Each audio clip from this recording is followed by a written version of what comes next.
True. Nervous. Very, very dreadfully nervous I had been, and I am. Why will you say that I am mad? Disease had sharpened my senses, not destroyed, not dulled them. Above all was the sense of hearing acute. I heard all things in the heaven and in the earth. I heard many things in hell. How then am I mad? Hearken, and observe how healthily, how calmly I can tell you the whole story.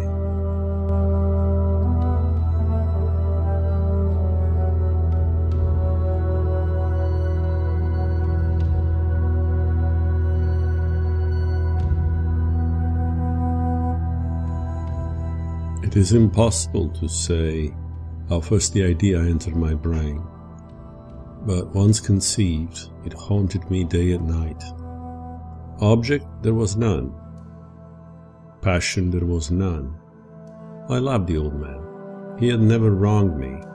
He had never given me insult.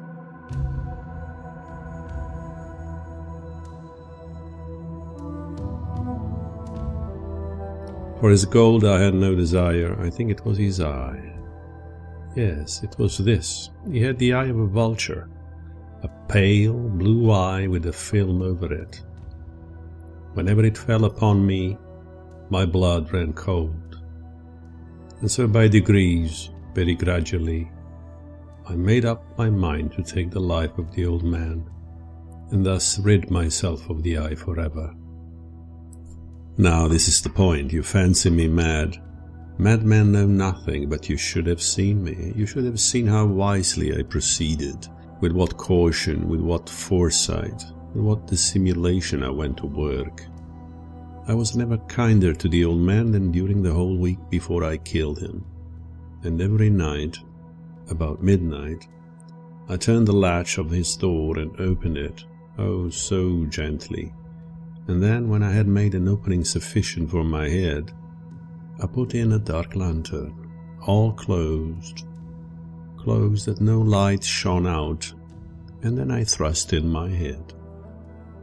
You would have laughed to see how cunningly I thrust it in.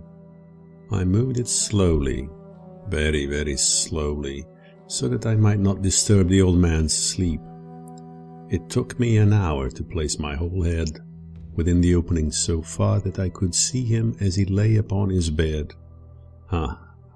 Would a madman have been so wise as this? And then, when my head was well in the room, I undid the lantern cautiously, oh so cautiously, for the hinges creaked. I undid it just so much that a single thin ray fell upon the vulture eye. And this I did for 7 long nights. Every night just at midnight, but I found the eye always closed, and so it was impossible to do the work, for it was not the old man who vexed me, but his evil eye.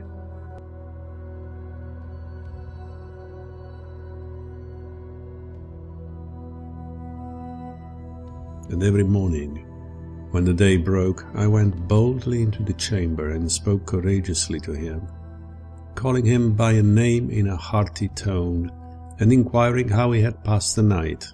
So you see, he would have been very profound old man indeed, to suspect that every night, just at 12, I looked in upon him while he slept.